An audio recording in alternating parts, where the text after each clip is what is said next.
Bom, boa noite a todos. Bem-vindos aí a mais uma das nossas reuniões clínicas.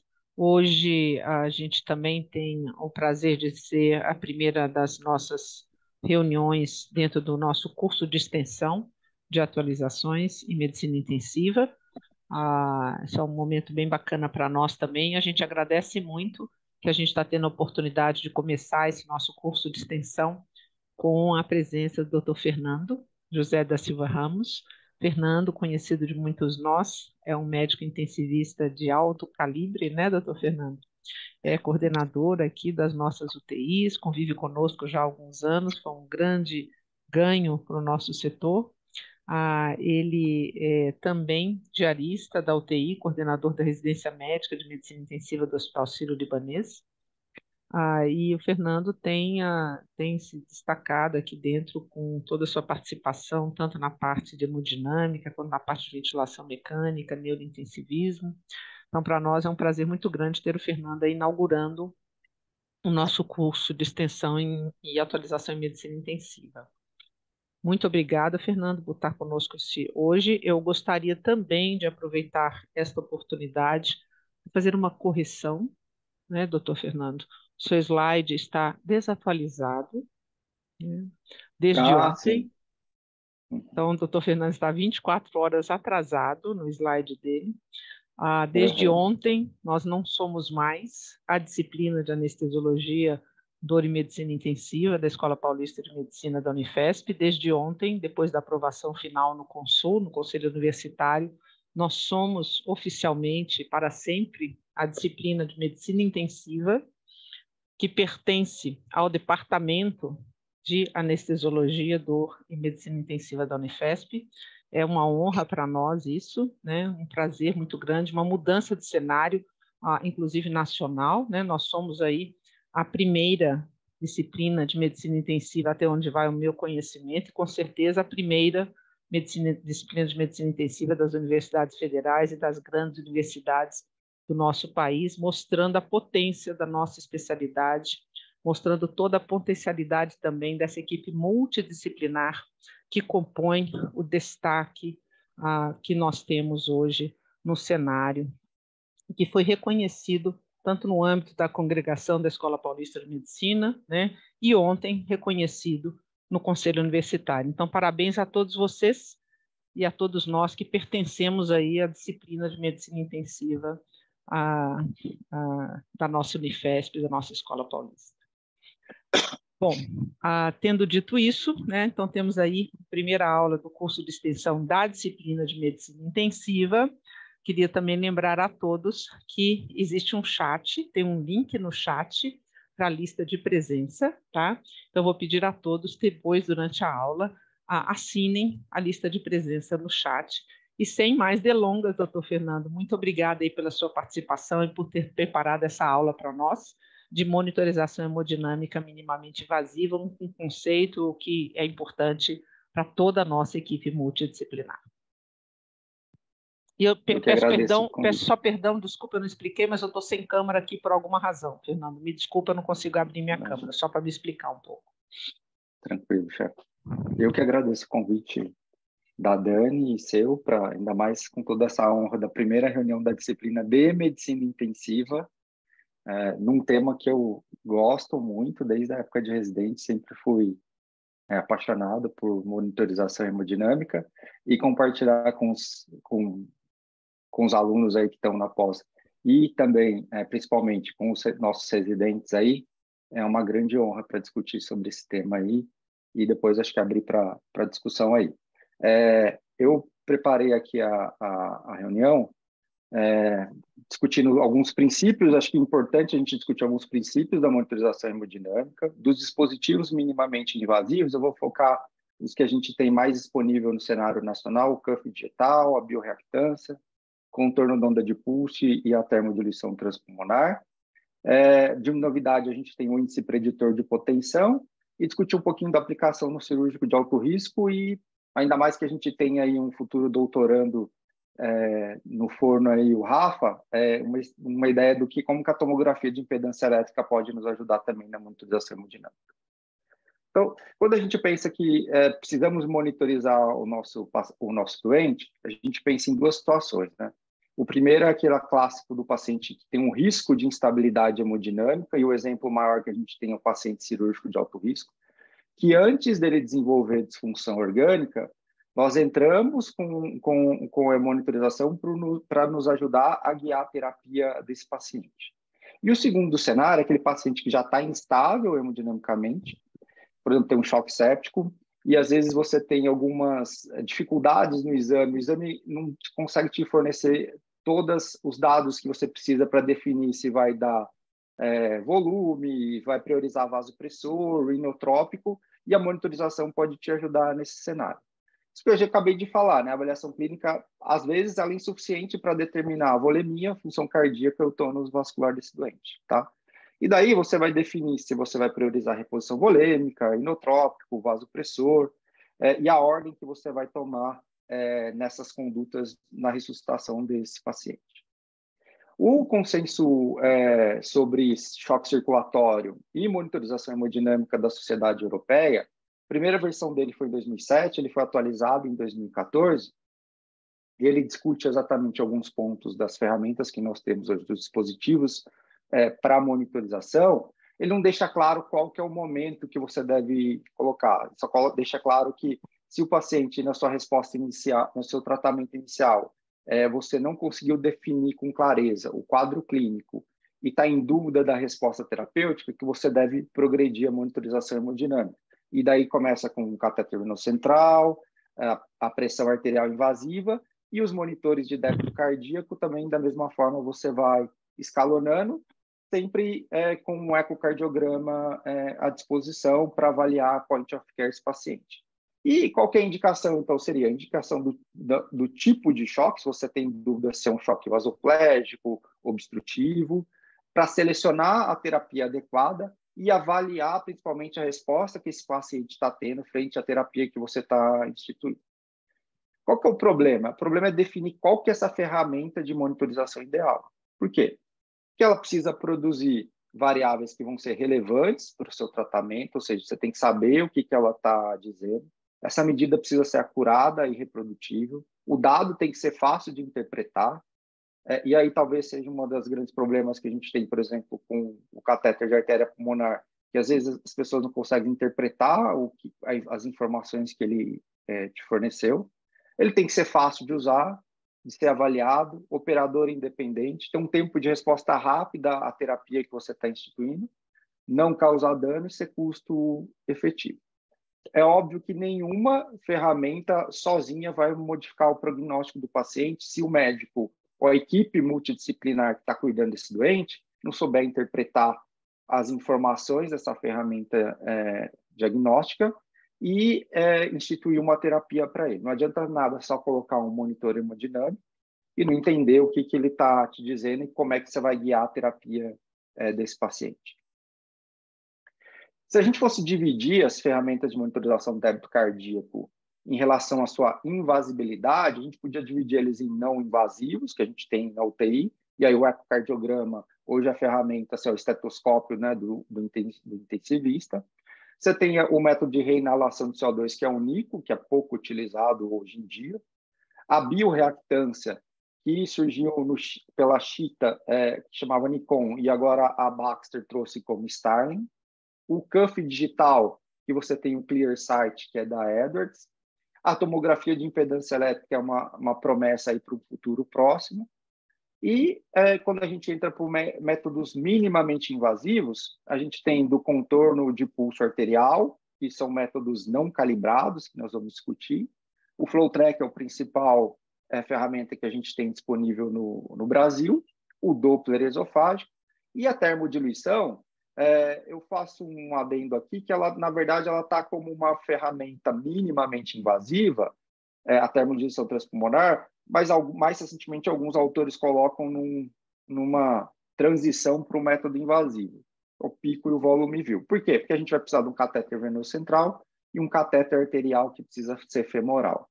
E o método invasivo, que para comparação dos estudos é considerado padrão ouro, é o catéter de artéria pulmonar. Cada um desses dispositivos ele tem vantagens e tem limitações, tá?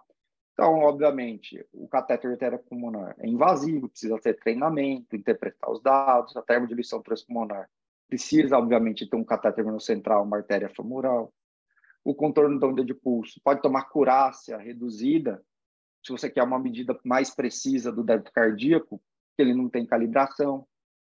O cuff digital, que é o ClearSight, da mesma forma, pode ter uma curácia reduzida, principalmente em situações de baixo débito cardíaco ou de uma perfusão periférica muito ruim. O Doppler esofágico, além de ter medida intermitente, precisa ter treinamento, você não vai conseguir fazer num paciente que esteja, por exemplo, estubado, para você deixar uma sonda esofágica nesse paciente. E a bioreactância tem uma curácia limitada ainda, especialmente se a gente for para guiar terapia dentro de pacientes, para pacientes críticos, ainda é pouco estudado. Para essa reunião de hoje, eu vou discutir um pouquinho sobre a termodiluição transpulmonar, o cuff digital, contorno da onda de pulso e a bioreactância, que é o mais recente que a gente tem aí no Brasil. Tá? O cuff digital, que é esse dispositivo que a gente vê aqui, que existe na Europa e aqui no Brasil, o representante é Edwards, que é o ClearSight, ele mede por um sistema que a gente chama de clamp digital. Então, você tem literalmente um cuff igual do manguito de pressão, mas no dedo, e você pode deixar até 6 a 12 horas no mesmo dedo, depois você tem que trocar para evitar isquemia. E daí, como a gente vê aqui, ele vai insuflar como se tivesse medido uma pressão arterial, e tem alguns sensores que vão gerar uma curva de pulso de pressão aqui. E através dessa análise, você consegue ter uma medida estimada aí, de volume sistólico do débito cardíaco. Então, para o método de clamp digital. Então, para quem que seria bom, por exemplo, o paciente ideal? Seria aquele paciente que seria um cirúrgico de risco intermediário, você não queria eventualmente invadir, e que você consegue ter, basicamente, uma resposta do débito e resposta, por exemplo, à prova volêmica. Então, no cenário de uma cirurgia de complexidade intermediária, ele iria bem, principalmente se você está focado mais para a parte de fluido responsividade. Quando a gente olha para os estudos, a gente vê aqui que a validação dele proximamente foi principalmente nesse cenário de pós-operatório ou no contexto de UTI para cirurgia não cardíaca. E o que chama atenção, apesar de ele ser bastante usado para avaliar a fluido responsividade, a acurácia em medir praticamente o débito, a gente vê aí, pode ter um viés aí em torno de 40%. Tá? Então, significa assim, que entre medir um débito que seria adequado em 5, na verdade, ele pode variar entre 2,7% e 7,5%. Então, ele pode aferir o débito, mas a gente já teria que pensar que tem esse viés. O que não acontece, por exemplo, se você está focado em avaliar critério de fluido responsividade, o delta-PP ou o VVS. Tá? O que é importante? O estudo, por exemplo, da elastância arterial dinâmica, do grupo aí do Maurício Cecconi, ele usou o ClearSight para avaliar, por exemplo, o conceito de elastância arterial dinâmica, que é a relação entre variação da pressão de pulso e a variação de volume sistólico. Então, se você tem uma relação aí maior que 1,6, significa o quê? Que esse paciente vai ser fluido respondedor e que ele teria aí algum grau de desacoplamento ventrículo arterial e que, além disso, se você está dando volume, esse paciente vai aumentar a pressão arterial e o débito cardíaco. Então, vai ser um fluido respondedor com aumento também da pressão arterial. E ele validou esse método aí utilizando o ClearSight. Um outro dispositivo que a gente tem, que acho que em breve vai estar para a gente usar aí no Hospital São Paulo, é o Starling, que é por um conceito de bioreactância. Então, o Starling já tem validação desde 2007 para pacientes, tanto de emergência, no cenário de pós-operatório e para UTI, que ele funciona por bioreactância. Então, ele injeta, cada um desses, tem 4 eletrodos aqui, 2 sensores, um de entrada e um de saída. Cada um vai injetar uma corrente elétrica com uma frequência muito baixa, amplitude muito baixa, uma frequência muito alta, que a gente não consegue sentir. E diferente da tomografia de impedância elétrica, que a gente vai discutir mais para frente, aqui não é a variação da impedância, da resistência da corrente elétrica que a gente está vendo. Ele vai avaliar, na verdade, o desvio do sinal, né, do shift do sinal da corrente elétrica. E a partir daí ele vai estimar o volume sistólico intratorácico e conseguir calcular o volume sistólico do ventrículo esquerdo. Tá? E ele vai ter, comparado, por exemplo, com a termodiluição, uma curva muito boa, e aqui eu não tenho aqui exatamente o blend ótimo, mas uma correlação pelo Swan-Ganz aqui, também de 0,9 o R aqui que a gente vê. Tá? Para que era mais usado e mais validado? Principalmente para o contexto da gente avaliar fluido responsividade. Então, o Starling, por exemplo, você faz uma medida do débito cardíaco e você consegue marcar que você está fazendo um passive leg raising, por exemplo. Ele começa a contar a partir daquele momento, e em menos de 5 minutos você já vai ter avaliação se o paciente é respondedor ou não. A Baxter, inclusive, entrega para você uma prancha para você realizar o passive leg raising junto com o monitor. Ele consegue também te dar outras informações sobre, por exemplo, o volume sanguíneo intratorácico, que você pode usar, por exemplo, para avaliar retirada de volemia durante diálise, por exemplo. Para o contexto que a gente tem, talvez o estudo mais recente, utilizando o Starling, foi esse estudo que é o Fresh Study, que avaliou fluido responsividade em pacientes sépticos no cenário principalmente da emergência. Tá? Então, aqui fazia o passive leg raising, e daí, se fosse maior que 10%, o paciente era fluido respondedor, fazia o bolus de fluido e reavaliava para ver se continuava ou não sendo fluido respondedor. Então, era para avaliação de responsividade a fluidos no contexto de sepse. E a gente viu que é interessante que no grupo que era baseado em fluido responsividade, a gente viu que utilizando aí o Starling, a gente viu que o grupo ele recebeu menos volume e desenvolveu menos disfunção renal.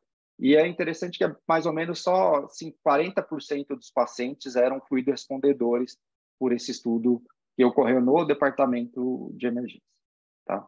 Aqui é só um pouquinho uma outra utilização que a gente tem dele, que é nesse contexto de avaliar paciente de volemia em pacientes em hemodiálise, e daí ele conseguia avaliar aí todo esse conteúdo de fluido torácico pré e pós HD. A gente via que o paciente, uma das provas que ele tinha que você reduzia efetivamente o conteúdo torácico, é que o paciente também ficava mais hemoconcentrado aí, mais ou menos 15 a 20% de hemoconcentração após a diálise, tá? O contorno da onda de pulso, o principal representante que nós temos é o FlowTrack. O FlowTrack, você tem também o LeadCo Rapid, que você pode usar, o PROACT, que tem na Europa. Aqui na nossa realidade no Brasil é o FlowTrack, que também é da Edwards. O FlowTrack, inicialmente, ele já está hoje na 4ª geração do dispositivo. Inicialmente, a gente utilizava nesse monitorzinho aqui o Vigileu, mas a gente pode utilizar na plataforma EV1000, que é essa aqui que a gente pode compartilhar, por exemplo, junto com o Volume View, e no monitor mais moderno, que é o Hemisphere, que você consegue integrar tanto o HPI, o FlowTrack, ou pode utilizar o Swan-Ganz, o NIRS, para você avaliar oxigenação cerebral ou tecidual. Então, você consegue utilizar dentro de qualquer um desses monitores. Tá?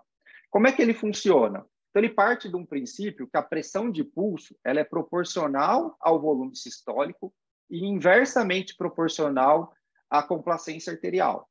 Então, se você consegue ter e parte do princípio que você está naquele momento com uma complacência arterial fixa, o volume sistólico ele vai ser proporcional à pressão de pulso. E através da análise do contorno da onda de pulso, você consegue ter uma estimativa abaixo daquela área do contorno da onda de pulso, o volume sistólico, tá? Então, ele parte o débito cardíaco pela frequência de pulso, por um desvio padrão aí do que seria a curva da pressão arterial. Então, a cada 20 segundos, ele vai pegar essa curva aqui e fazer, através desses pontos, numa frequência aí de 100 Hz, e vai conseguir estimar qual que seria a área e qual que vai ser aquele volume sistólico. O grande problema aqui, como é que ele estima essa complacência arterial? A partir de dados antropométricos. Então, idade, altura, peso que você tem que colocar, o sexo desse paciente. E daí, além disso aí, tem um outro detalhe que também ele olha, que é a skewness, que é o desvio que tem aqui dessa curva, e da curtose, do aspecto que ela tem. E a gente for lembrar que se a gente só olhar para a curva de pressão arterial, às vezes a gente consegue ter uma ideia. se o tônus vascular daquele paciente está aumentado, se ele está com uma pressão de pulso muito alargada, se ele está mais vasoplégico. Às vezes, utilizando, e às vezes a gente vê, né? Ele começou com um choque com uma pressão de pulso mais alargada, você não consegue, às vezes, identificar o nó dicrótico, ou o nó dicrótico está muito baixo, e daí você institui terapia com vasopressor, o aspecto da curva muda.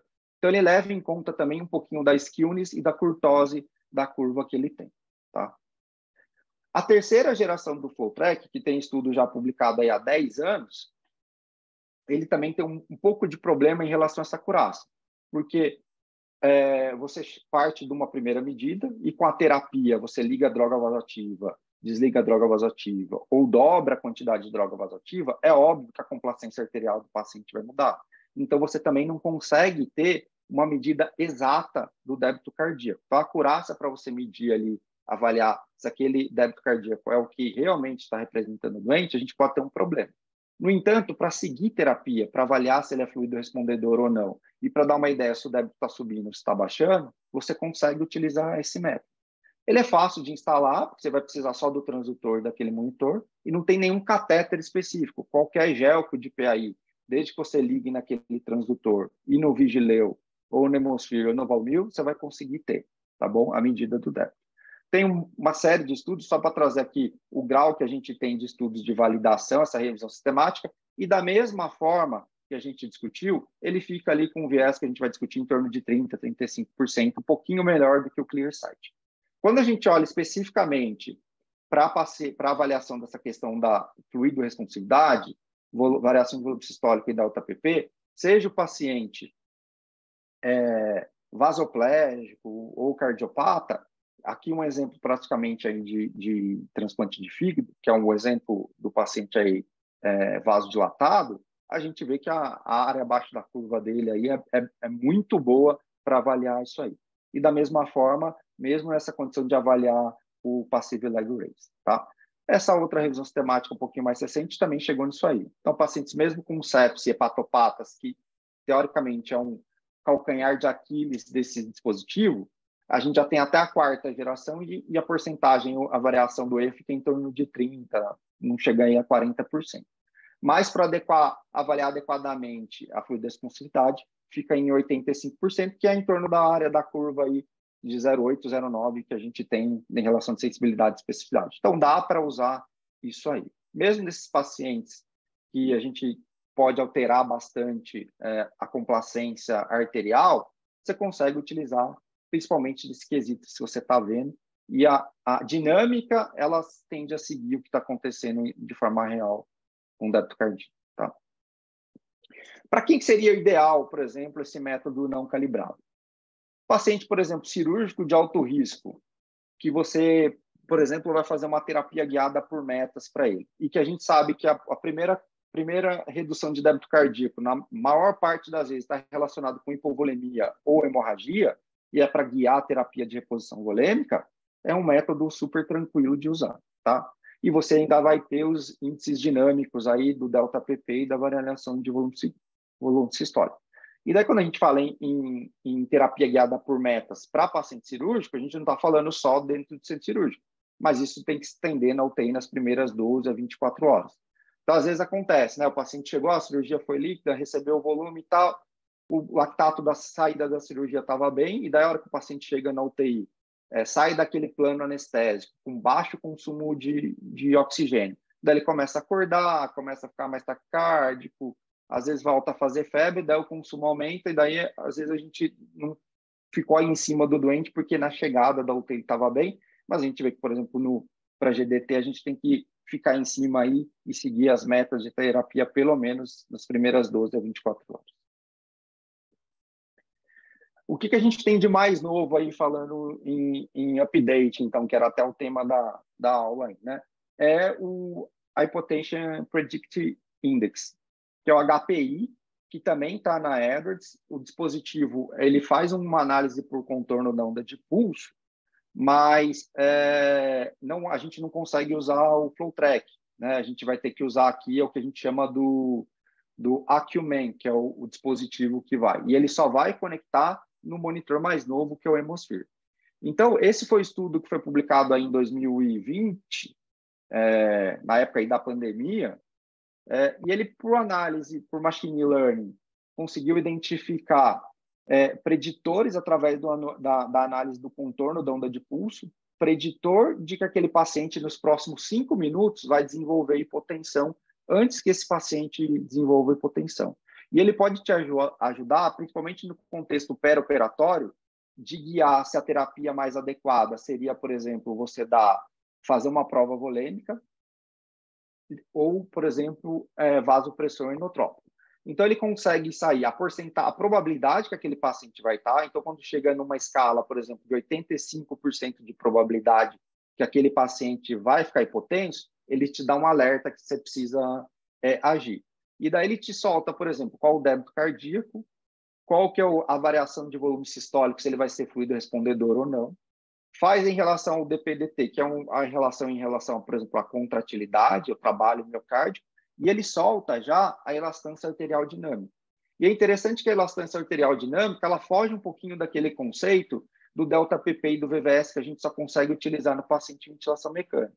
Então, mesmo aquele paciente que às vezes está em pressão de suporte, ele parte de um princípio da relação entre fluxo e volume, entre pressão e volume.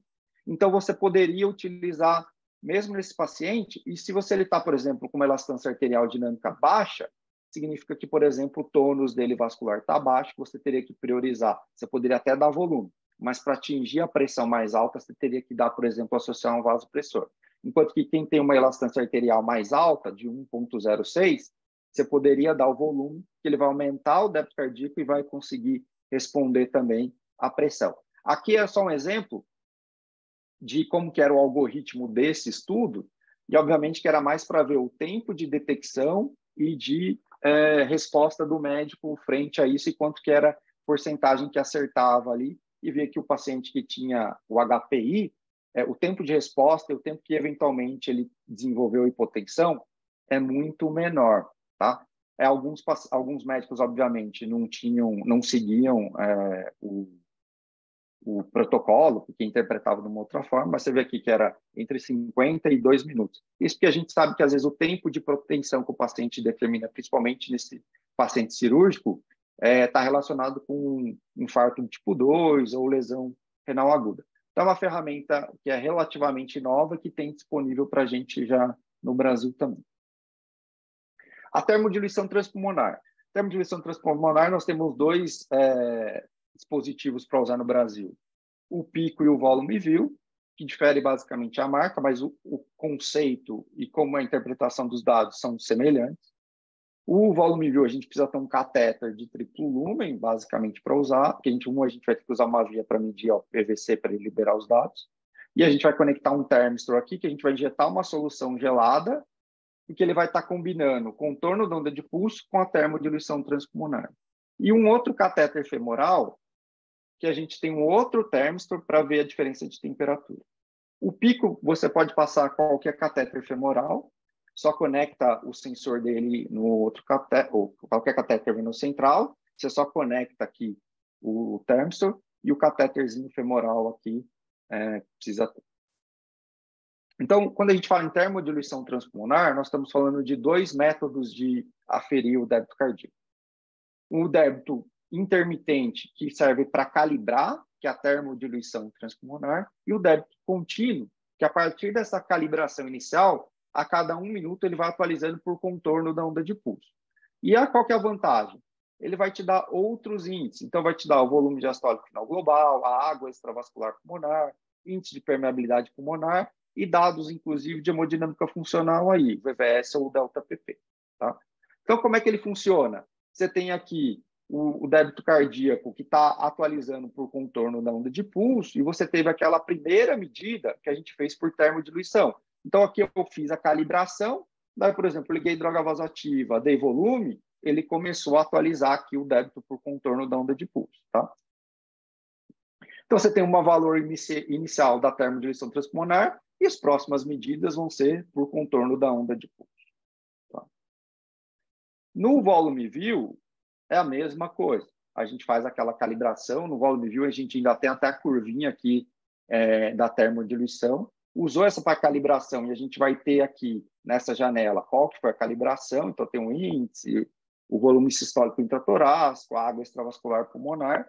E aqui a gente tem a telinha, por aqui a gente vai atualizando por contorno da onda de puxo. Tá? Então, de onde veio essa ideia que a gente tem da termodiluição transpulmonar e de onde vem a água extravascular pulmonar? Ela vem de um conceito da termodai. Então, usavam duas termodiluições, uma por soro gelado e uma por indocianina verde, que era o DAI aí, que era o corante, tá? Então, você usava dois corantes, duas soluções diferentes, um soro gelado e uma indocianina verde, para poder fazer. E qual que era o intuito disso, tá? Você tinha um catéter venocentral, um catéter arterial, que tinham dois termistores diferentes, um para soro gelado, um de temperatura, e um para indocianina verde. Precisava usar a solução gelada. E por que usa a indocianina verde? Porque ela se liga absolutamente, imediatamente à proteína plasmática e ela permanece dentro do compartimento intravascular. Então, imagina só, você vai ter uma grande difusão, porque no Swan-Ganz a gente injeta o soro proximal e o distal a uma distância de 15 e 20 centímetros. Aqui a gente quer medir todo o compartimento intratorácico, então você injeta na veia cava superior a solução gelada, mas só que você só vai ler na arterial. Então, para não perder igual acontece com o soro gelado, que vai perdendo calor ao longo do tempo, a indocianina verde, para você ter uma ideia melhor, ela fica inteira dentro do sangue. Então, ela é muito mais fidedigna de qual que é o fluxo sanguíneo naquele momento. E daí, apesar disso, o que acontece? Quando a gente está olhando a curva de termodiluição, quem já fez uma medida pelo Swan-Ganz, vê que como a área que a gente está avaliando para avaliar o fluxo é de 15 e 20 centímetros, a gente tem essa curva de termodiluição bem especulada. Enquanto da transtorácica, como o volume de distribuição é muito maior, a gente tem uma curva bem mais achatada e menor. Tá? Da onde que vem, então, que a gente fez esse cálculo? Quando a gente injetava, né, na verdade, a indocianina verde, a gente tinha essa curva de termodiluição, e aqui a gente está falando que a curva ela praticamente fica quase que infinita, porque já aparece a recirculação aqui, mas ele vem de dois conceitos do tempo de trânsito médio, que chega aqui a mais ou menos a partir do pico, uns 70%, e essa outra metade aqui, do que é o tempo de decaimento. Igual quando, por exemplo, se a gente for olhar aquelas medidas de fluxo na tomo de perfusão, ele tem lá o tempo de trânsito médio, qual que é o tempo de decaimento da curva quando faz o fluxo lá sanguíneo cerebral. Só que daí, pela indocianina verde, a gente consegue ter que o débito cardíaco por esse tempo de trânsito médio, ele é equivalente ao quê? Ao volume intratorácico sanguíneo, que envolve o quê? O volume que está dentro do coração e dentro do pulmão, tá? E o sangue pulmonar, que é só o que está dentro do pulmão, é o débito cardíaco pelo tempo de decaimento aqui. Então, isso pela indocianina verde. Quando a gente faz essa mesma análise utilizando a termodiluição, só com soro gelado, a gente vai ver que o volume de distribuição, porque a hora que o sangue passa dentro do capilar pulmonar, o soro gelado, ele vai perdendo temperatura. Então, se a gente ingerou um soro a 4 graus, o que o termistor vai ler lá na frente vai ser em torno de 12, 15, 20 graus, porque ele vai aquecendo com o sangue. E daí a gente tem, na verdade, não só o que está de sangue, mas inclusive o que é térmico. Então, a gente tem que o débito cardíaco pelo tempo de trânsito médio é o volume intratorácico térmico. E o tempo de decaimento no modo térmico vai ser o pulmonary thermal volume. Então, o volume pulmonar torácico. Então, se a gente tiver isso aqui, e se a gente pegar o conceito, a gente vai ver que tira o que está dentro térmico do tórax, que é tudo, sangue, vaso e água extravascular, a gente vai ter dentro do volume intratorácico térmico. E só o que está dentro, que é sangue ali, a gente vai ter no ITBV. E daí a gente vai ter que subtrair um do outro, a gente vai ter a água extravascular pulmonar. Então, daí que veio o conceito da água extravascular pulmonar.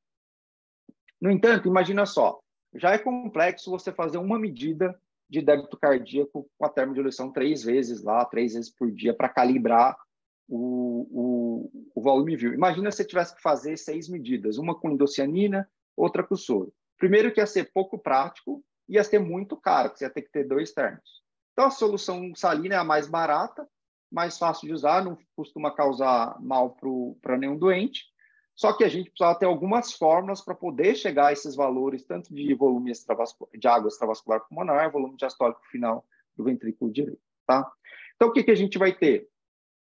A gente vai, a partir daqui, subtraindo o volume intratorácico térmico, que é feito quando injeta o soro gelado, e o pulmonary thermal volume, volume pulmonar térmico, se a gente subtrair um do outro, a gente vai ter o volume diastólico final global, que é o volume que está nas 4 câmaras cardíacas. Então, a gente vai chegar nessa questão. Mas tá, Fernando, como é que eu vou chegar aqui na água extravascular pulmonar? Porque se eu tirasse esse daqui para cá, eu consegui tirar, mas eu não consegui calcular direto. A gente vai chegar à conclusão que o ITBV, que é o volume sanguíneo, ele é 25% mais ou menos do volume diastólico final global, menos uma constante de 28,4. E daí, se a gente subtrair um por outro, que eu tenho lá, o ITTV menos o ITBV, eu vou chegar na água extravascular pulmonar. Então, a medida precisa ser bem feita, você precisa confiar no que você está medindo, porque se você está fazendo uma curva errada, todo o cálculo vai sair errado, tá? E daí é óbvio, mas eu li um monte de estudo, você tem que ver se o estudo foi feita essa correção para o cálculo da água extravascular pulmonar de acordo com a espécie que está sendo utilizada. Ele tem, comparado com a termodiluição intraspulmonar, se a gente for ver os cálculos, ele é bem invalidado em diferentes métodos, em diferentes constantes. E daí, baseando isso, então a gente calculou, na verdade, o volume intratorácico térmico, o volume pulmonar térmico, tudo que está aqui. A gente chegou no volume diastólico final global, multiplicou por 1,25, menos aquela constante, a gente chegou na água extravascular pulmonar, tá? E a gente vai ter como normal um valor de 7 a 10. Como que a gente usa a água extravascular pulmonar? O diagnóstico de edema pulmonar, para diferenciar entre cardiogênico e não cardiogênico, critério de ARDS, por exemplo, e, eventualmente, critério prognóstico, tá? Então, a gente vê, por exemplo, nessa revisão aqui, índices de água extravascular pulmonar altos, e a gente fala aí maior do que 12, maior do que 13, tem relação direta com gravidade do paciente, parece ser meio óbvio, e mortalidade. Então, aquele paciente que recebeu mais volume, que está mais inflamado, que vai extravasar mais água para o pulmão, ele tem maior chance de morrer também. Tá? O que a gente tem que ficar atento quanto a isso? Algumas situações. Então, por exemplo, quando você vai fazer essas medidas, você precisa calcular lá e ver se o paciente tem ressecção pulmonar, se a área de troca do pulmão é menor ou não. Isso você tem que colocar, se ele tem lobectomia, o que ele tem no pulmão. Se ele tiver um TEP, você pode subestimar o cálculo. Por quê? Porque é uma área que não está tendo troca de calor ali. Então, ele pode. Derrame pleural, da mesma forma. E a gente, por exemplo, tem gente que alegava que, por exemplo, influência de parâmetro respiratório pode influenciar. Se você estava com PIP de 6, passou para PIP de 10, 12, pode influenciar.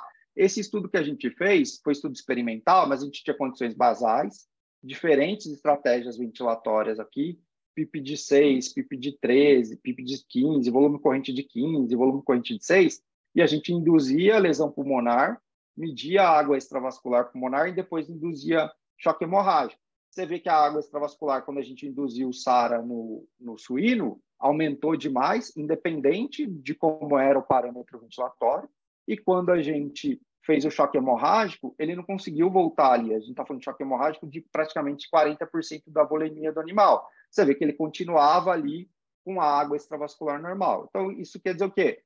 Você pode usar, independente se você fez uma mudança no ventilador, em tese não é para acontecer alteração do nível de água extravascular pulmonar. Está mais relacionado com a água que está ali, o grau de inflamação pulmonar ou hipervolemia, tá? O volume diastólico final global, que é o sangue que está nas 4 câmaras, ele é um marcador de volemia. Então, você tem aqui mudança do débito cardíaco. Por volume, você consegue aumentar o volume diastólico final, mas mudança do débito cardíaco, por exemplo, induzida por dobutamina, não vai ter alteração, tá? E a permeabilidade pulmonar? É a relação entre a água extravascular pulmonar e o volume sanguíneo intratorácico. Você tem esse valor, o índice de permeabilidade, então, vai dizer para a gente, é um edema de pulmão porque tem aumento de volume sanguíneo, por exemplo, é por hipervolemia, é um edema cardiogênico ou não? É por uma SARA, é um pulmão que está muito inflamado. O valor normal é maior que 3. Então, você tem uma água vascular de 15 com um PVPI de 6, não tem dúvida. Qualquer água que você der para esse paciente, qualquer infusão de fluido, tem grande chance de parar no pulmão. Do mesmo jeito, se você tem um PVPI menor que 3, uma água também grande, significa que é mais congestão, que você precisa dar uma forma de retirar esse fluido. Ou se tem um PVPI de 3 com uma água vascular baixa, você tem mais condições, assim, de, por exemplo, fazer uma prova volêmica. Enquanto se ele tiver uma prova, um PVPI mais alto, com uma água normal, você vai pensar 2 vezes, porque esse paciente pode ser não fluido tolerante no que você vai fazer, e você vai pensar antes de fazer uma prova volêmica para ele. Tá? Índice de contratilidade. Então, às vezes, a janela é ruim, você não está conseguindo medir com eco, que avaliar se o débito cardíaco está muito baixo, se tem uma função cardíaca ruim também, você pode usar esse índice de função cardíaca, que é o índice cardíaco pelo volume diastólico final global. E daí o que a gente vai ter? A gente vai ter que valores maiores do que 4 são considerados normais, e se tiver a menor que isso, você vai pensar no quê? Que ele tem, por exemplo, uma fração de ejeção menor do que 35%. Então, você tem o método calibrado e o método não calibrado. O que você vai utilizar? Tentar ver qual que é a variável mais relevante para você. As duas vão dar essas variáveis. Medida acurada, principalmente para o método calibrado. É fácil de usar, principalmente para o método não calibrado. Se você quer, por exemplo, ter informação relacionada à sua fluidossensibilidade, você pode utilizar o método não calibrado. Se você quer ter dados específicos de água extravascular pulmonar, volume diastólico, aquela função cardíaca mais detalhada, permeabilidade pulmonar, o melhor é você levar para o método calibrado. Fernando, mas assim, você falou dos dispositivos, tal, o que a gente tem? Vale a pena, por exemplo, gastar dinheiro com esses indicadores? E daí, o principal que a gente tem vem de dado de paciente cirúrgico. Então, tem essa revisão também do grupo lá do Secone, do Andrew Rhodes, que ele fez custo-efetividade. E daí viu que a diferença de um paciente com terapia guiada por metas, que daí tem um monitor de débito cardíaco para te orientar a fazer a terapia de otimização até a UTI, o custo é menor, e aqui falando certinho, calculando o quali desse doente, qual que vai ser o efeito que isso vai ter quando ele foi de alta do hospital, qualidade de vida, retorno ao trabalho, tudo isso. Você vê que fica mais barato para a sociedade. Aqui a gente está falando, obviamente, de sistema de saúde público, o NHS na Inglaterra, que sai mais barato você ter e fazer um tratamento com monitorização hemodinâmica para esses pacientes cirúrgicos, que ele tem benefício para a sociedade. E daí, é interessante esse estudo, que eles fizeram até qual que é o break-even, né? Então, assim, quanto tempo demora para você resgatar o investimento, por exemplo, que você fez para ter os equipamentos? 40 mil libras. Se você ter a média aí com 300 pacientes cirúrgicos de alto risco para otimizar, com 6 meses, praticamente, você consegue resgatar o investimento que você fez. Esse mais recente, também do grupo do Michar agora, mostrando da mesma forma que quanto que você consegue investir e mostrando potencial benefício para reduzir, por exemplo, complicações. E aí em diferentes tipos de complicações. Então, por exemplo, paciente de muito alto risco, pancreatectomia, aneurisma de aorta abdominal com cirurgia aberta, são aqueles pacientes mais graves, são aqueles pacientes que merecem mais de você gastar a monitorização, porque ele vai ter um potencial de economia grande para o serviço. Tá? E aqui, de novo, essa revisão mais recente sobre o projeto ERAS, do British Journal, mostrando que para aquele paciente especificamente de risco alto, de intermediário para alto, é aquele paciente que você vale a pena investir em monitorização e que você tem que seguir isso pelo menos as primeiras 12 horas aí na UTI, ser mais racional em fluido de otimização de débito cardíaco. Um pouquinho do futuro. Então, a gente tem a tomografia de impedância elétrica aí, que é uma ferramenta não invasiva, que vai permitir a monitorização da ventilação e da perfusão pulmonar, né? E aí, como é que funciona? A gente tem aqui 32 eletrodos em pares, eles vão injetar corrente elétrica e pela diferença da impedância, que no ar, o ar conduz com muita dificuldade e o sangue, o tecido, conduz com mais facilidade. Então, tem uma impedância menor comparado com o ar, tá? E essas correntes vão alternadas, elas vão gerando, e a gente vai calculando a impedância com diferentes sensores. Quando a gente pega e olha aquele sinal de impedância, a gente tem um sinal bruto. E esse sinal dá variação de impedância em toda a circunferência do tórax, que está ali sinal tanto da variação da ventilação, mas se a gente olhar com detalhe, a gente vê que tem um sinal com uma frequência diferente e com uma amplitude diferente. que é o relacionado à pulsatilidade pulmonar e que tem relação com a quantidade de sangue que está dentro do vaso. E a gente consegue ter algumas técnicas para filtrar esse sinal, tirar aquele componente da ventilação e olhar especificamente para a pulsatilidade pulmonar, o que a gente chama de deltas ECIS. Então, a gente fez esse estudo para tentar validar como a gente pode utilizar, por exemplo, a variação da impedância sistólica numa área especificamente do pulmão, olhando ali a impedância do pulmão, tirando o sinal da ventilação e olhando só a perfusão daquele pulmão. E a gente viu, mais uma vez, fazia um modelo basal, da induzia hemorragia, era um estudo experimental, obviamente, induzia choque hemorrágico, e fazia a prova volêmica para ver se a variação do volume sistólico era acompanhado pela variação. E olha que interessante, a gente vê que tem a mesma correlação. E a gente conseguia identificar, inclusive, valores ótimos de deltas ECIS que tinham aí para identificar aquela situação que era respondedor menos respondedor. Uma área sobre a curva, dependendo de como a gente queria selecionar, de 0,8 até 0,70. E daí, obviamente, para validar esse método, a gente teve que passar por uma série de análise estatística, e daí, além do blend outcome, tem o gráfico dos 4 quadrantes para avaliar, principalmente quando o paciente está hipovolêmico, é quando a gente mais tem queda do deltas ECIS. É quando a gente tem uma correlação ainda melhor, principalmente quando você está perdendo o volume, aquele paciente que está hipovolêmico, e daí você vai ver que vai subir, é quando você consegue identificar melhor, tá? Esse mesmo estudo depois foi feito o mesmo protocolo, mas aí em pacientes em UTI, conseguiu ter resultados bastante compatíveis com os nossos resultados, principalmente quando a gente tem a área de interesse aqui do pulmão, não do coração, mas essa área de interesse do pulmão. E eu acho que muito em breve a gente vai ter essa ferramenta disponível aí. O Rafa está fazendo mais estudo aí, em breve deve estar terminando. E eu acho que a gente vai dar mais força para a gente poder utilizar como monitorização minimamente invasiva a tomo de impedância elétrica, e ela vai juntar dois sistemas aí para a gente avaliar, né? A ventilação e a parte hemodinâmica para avaliar se o paciente vai ser fluido respondedor ou não, tá? Então, se eu tivesse que escolher aquele paciente com choque que eu vou monitorizar, obviamente que a gente vai partir para um catéter venocentral, PAI, mas vai depender muito da condição do paciente. Então, aquele paciente cirúrgico, de risco intermediário alto, um pouco só de uma dose baixa de droga vasoativa. Às vezes eu estou num plantão corrido, não consigo fazer eco para avaliar VTI pré e VTI pós, ou o paciente tem uma janela ruim, eu vou usar um contorno de onda de pulso, ou eventualmente um ClearSight, e vai me dar uma ideia que eu vou poder ir rapidamente direcionar a terapia para esse doente. É um paciente que está com SARA, tem disfunção, preciso olhar um pouquinho se ele tem disfunção ou não de VD, eu vou preferir um método calibrado que me traga mais informações específicas sobre água extravascular pulmonar, volume diastólico final global, índice de permeabilidade. Se ele tem disfunção de VD, e eventualmente eu vou cogitar que esse paciente vai ter que fazer terapia com óxido nítrico, quero guiar a terapia para avaliar redução da pressão sistólica, ver se eu estou conseguindo descomprimir esse VD, eventualmente eu vou partir para um método mais invasivo mesmo, catéter de artéria pulmonar.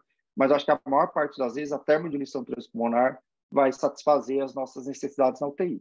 E aquele paciente séptico, está vasodilatado, que eu preciso ter uma medida, que eu tenho uma dúvida que pode ter um duplo componente, termodiluição transpulmonar para trazer mais respostas aí, ou posso um transplante hepático, para eu ter mais resposta aí sobre o débito cardíaco e trazer essas outras vias aí mais específicas, eu preferi o método calibrado. Então, acho que como mensagem final, vai depender do perfil do paciente para escolher a monitorização. Você tem que conhecer a limitação de cada método.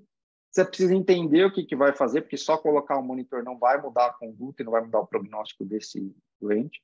Os métodos minimamente invasivos vão fornecer os dados mais adequados para esse manejo inicial. E lembrar que, eventualmente, a gente esquece, né? Só pensa que aquele paciente está muito chocado, mas para o cirúrgico de alto risco, é uma população que tem bastante benefício da gente usar monitorização hemodinâmica também. Acho que era basicamente isso que eu tinha para falar. Queria agradecer Flávia, Dani e Flávio aí pelo convite.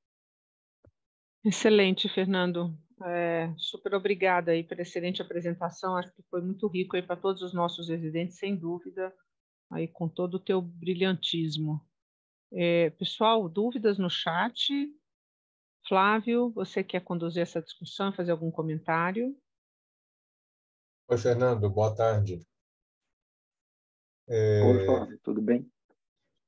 Bacana, muito bacana a apresentação, uma revisão ampla, né, sobre o tema. Acho que foi bastante útil aí para todos que estão assistindo e os que vão assistir a aula que vai ficar gravada aí no nosso site. Eu gostaria de fazer uma pergunta, Fernando. Eu acho que assim é muito interessante quando a gente está à beira-leito ter posse dessas variáveis hemodinâmicas que você comentou que a gente obtém por meio dessa série de dispositivos. Mas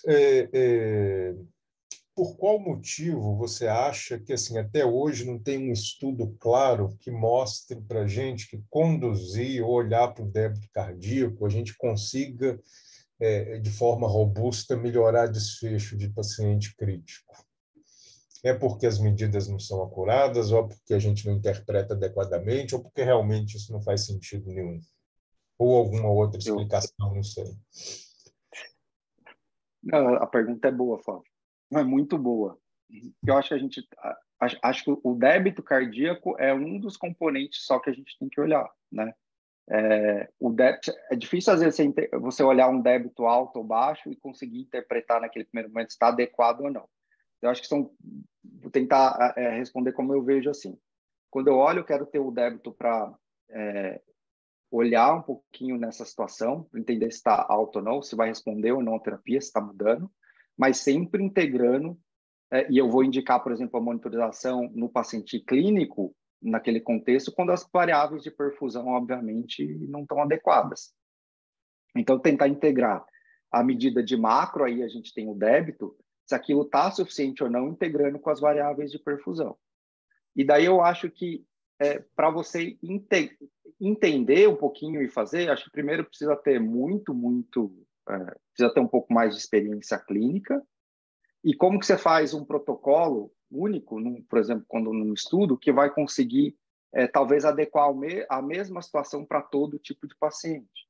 Talvez eu acho que nessa situação é que talvez esse estudo, principalmente nos pacientes clínicos aí, não tenha o mesmo aspecto do que dependente acontece daquela situação do paciente cirúrgico que está numa condição de redução baixa de VO2 e que a gente vai preparar o doente para ficar ótimo antes de desenvolver a disfunção. Perfeito. Sobre esses métodos não invasivos, eu acho que você já colocou bem, Fernando, né? Citando aí as limitações, a falta de evidências que existe para o uso deles no ambiente de terapia intensiva mesmo, naquele doente grave. Então, é isso mesmo? Ou é porque falta mais estudo? Ou porque são, né, esses métodos, como, por exemplo, o Cuff digital, o STARN, eles vão ter limitações, né, por causa da forma, né, do meio pelo qual eles obtêm as medidas, que vão impossibilitar o uso naquele paciente realmente mais grave? Eu acho que é preciso acho que ter acho que são duas coisas. Para paciente crítico, para, por exemplo, orientar a terapia, por exemplo, com esses métodos minimamente invasivos, acho que falta ainda, especialmente dos mais novos aí, ClearSight, bioreactância, eu acho que a gente precisa ter um pouco mais de dado, de estudo aí. E além disso, você tem razão, tem um pouquinho, se aquele paciente está muito, muito grave, que você não consegue mal medir uma perfusão periférica, uma oximetria, você tentar estimar o débito cardíaco por ali, não vai funcionar mesmo. Então, para aquele paciente de baixo risco, para médio risco, para de repente orientar. Então, acho que são as duas coisas. Falta ainda alguns estudos mais específicos para a nossa população de doente. E daí, por exemplo, eu digo assim, para a nossa população ali, Hospital São Paulo, com SAPs de 60, né, professora? Em todas as UTIs, talvez o Quase ClearSight vai todos. ser muito bem. Talvez aquele paciente que a gente cedeu a vaga por uma APA mais ou menos ali, o médico vem explorando, a gente vai usar, mas assim, para todos, não, acho que vai ser isso aí, Flávio. Criticidade do doente e ainda falta estudo. A gente tem duas perguntas no chat, Flávio. Tá. Pode ler, professora.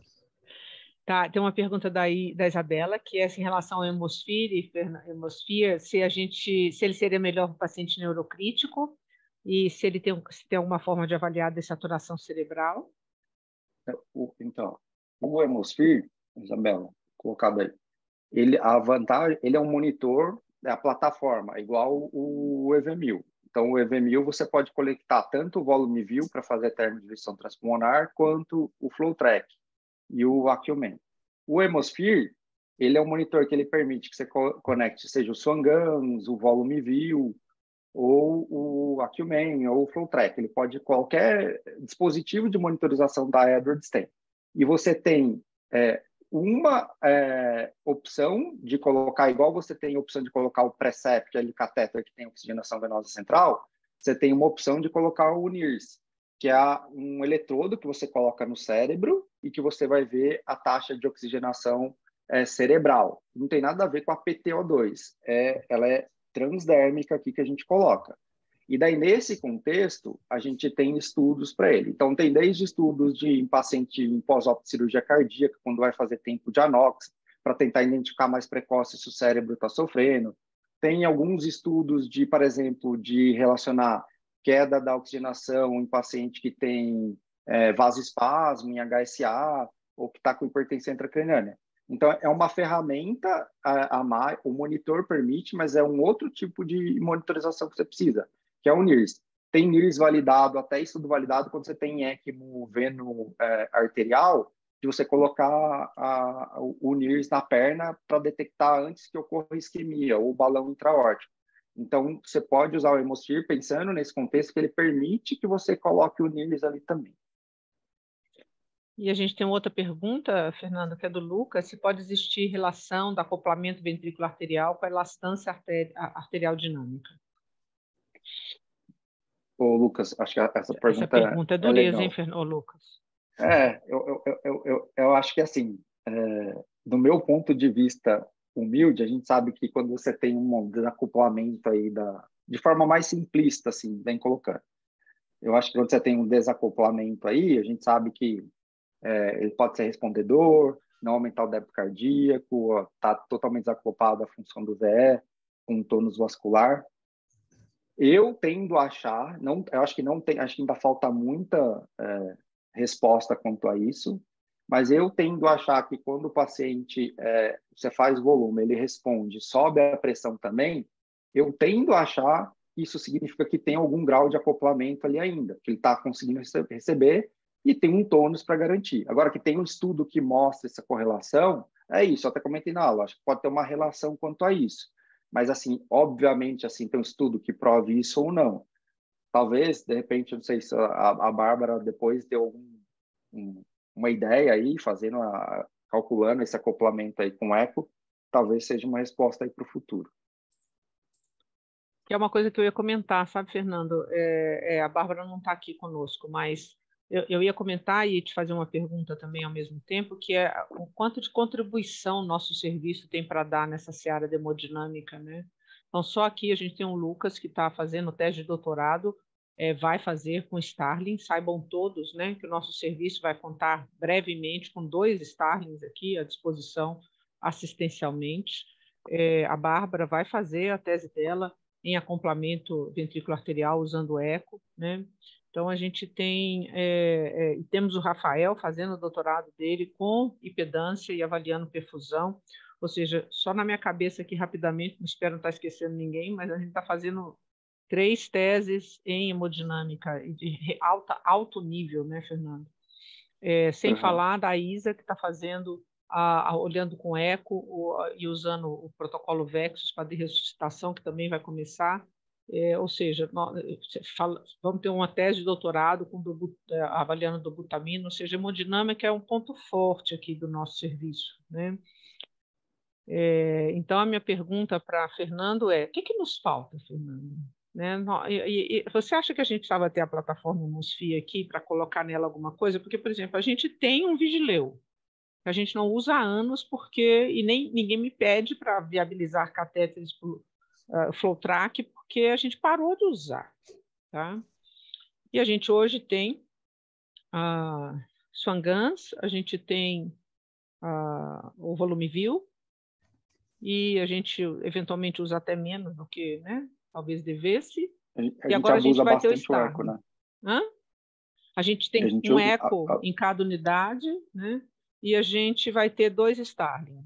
Precisamos de mais? Essa era a pergunta para você. O que falta? Chefe, eu acho que talvez, pensando, a Isa colocou ali, talvez, em termos de monitorização hemodinâmica, tinha colocado ali do Hemosfere, falando em relação ao neurocrítico. De verdade, assim, precisa ter algum dispositivo novo?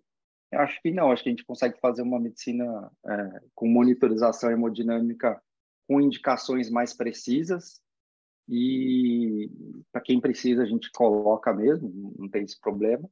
Eu acho que não tem nenhum dispositivo novo, principalmente para o nosso perfil de doente, não. Talvez só o que talvez a gente poderia usar um pouco mais e olhar com mais cuidado, a despeito de ter desfechos bons aí, no cirúrgico de alto risco. E talvez aí não é só na UTI que tem que vir, mas talvez até pela linha da anestesia começar a vir de lá mais monitorizada, a gente dá sequência, porque dificilmente a gente pega um paciente, a não ser que seja um transplante hepático, que venha com Swan-Ganz, mas difícil a gente pega algum paciente que venha da anestesia monitorizado, né? Então, acho que é mais nesse contexto, mas que a gente precisa ter alguma ferramenta nova, não. Eu só acho que, invariavelmente, o Hemosfere virá para nós, porque a Edwards deve retirar as outras plataformas, então, independente de ter, a plataforma Hemosfere virá para nós em breve, independente da gente adquirir ou não. E daí, se vai usar outra coisa, se ela vai usar o NIRS nos neurocríticos em algum futuro, eu acho que vai ter. Agora, o monitor mesmo, acho que de uma forma ou de outra virá, que a Edwards deve tirar o restante dos monitores. Feito. Flávio? Não, acho que assim, tão importante quanto ter as ferramentas, né, é a gente aproveitar a experiência, por exemplo, do Fernando, de todos aí, e saber usar adequadamente, saber interpretar adequadamente. Acho que isso é extremamente importante. Igual o Fernando, por exemplo, comentou na apresentação, a necessidade desses, né, do pico, do vigileu, da gente calibrar, né? Então, assim, é uma calibração que estou dando um exemplo que eu vi há pouco, né, na unidade. Às vezes a gente colocou ali, calibrou 1, 2 vezes e o paciente mudou o estado hemodinâmico, né, de forma significativa durante todo o plantão. Acho que cabe ali a necessidade de recalibrar 3, 4 vezes, 5 vezes durante o plantão, interpretar adequadamente as medidas. Mas eu acho que isso é algo que a gente vai aprendendo e vai aprimorando no decorrer da residência. Acho que é algo que a gente precisa ficar mais atento. E eu queria também lembrar... Parabéns, viu, Fernando? Muito bacana de novo a sua apresentação. E eu queria lembrar a todos que, que essa aula ela é sobre monitorização hemodinâmica, mas não fosse a organização da nossa equipe multidisciplinar, os nossos enfermeiros sempre presentes para nos ajudar com a montagem, com a vigilância, com a monitorização contínua dos nossos equipamentos, né? No caso da tomografia, que é usada na tese do Rafael, a impedância, não fosse a nossa físio sempre presente conosco, né? Vigilante para o uso correto da impedância, né? E não fosse todo o resto da nossa equipe multidisciplinar dando amparo a todas as nossas iniciativas de monitorização e cuidado com o nosso doente, nada disso, né, Flávio, funcionaria. Então, nós podemos estar aqui discutindo detalhes de hemodinâmica, mas o que importa mesmo é uma boa equipe multidisciplinar que faça tudo isso de forma muito bem feita, como o nosso time sabe fazer muito bem. Então, fica aí nosso parabéns, não só a excelente aula que o Fernando acabou de dar, mas nosso agradecimento também à nossa equipe multidisciplinar que está presente aqui em peso, prestigiando a doutor Fernando. Muito obrigada a todos. Fernando, mais algum comentário? A CC tem uma pergunta. Oi? A CC tem uma pergunta. Oi, Fernanda. Por favor. Oi. A minha pergunta é do Fernando comentar um pouquinho em paciente com BIA e em ECMO-VA. que eu acho que nesses pacientes a maior indicação é o catéter, né? Uhum. Boa, Fernando. Então, BIA, contorno da onda de pulso e ECMO-VA não dá para usar BIA, né? Porque por contorno da onda de pulso, então vai estar todo distorcido a curva, não adianta querer colocar um contorno da onda de pulso. Para ECMO-VV dá para usar, mas para BIA e para ECMO-VA não dá. O que a gente tem mais validado para esses pacientes é o catéter de artéria pulmonar. Então é isso. Uma vez infelizmente a gente já viu às vezes o paciente está com BIA tal e com o FlowTrack ligado e daí não faz muito sentido, porque você perde o contorno de pulso, então é uma limitação, é uma contraindicação. Outra coisa, às vezes eu tenho dúvida, especialmente sobre o FlowTrack, a medida do VVS que ele dá lá, você não pode usar no paciente em ventilação espontânea, FA, mas a medida do débito cardíaco você pode usar. A FA não é uma contraindicação para o uso do FlowTrack, é mais para você interpretar o VVS daí. Tá bom. Boa, obrigado por ter lembrado aí. Vou acrescentar nas limitações de cada método na aula. Excelente.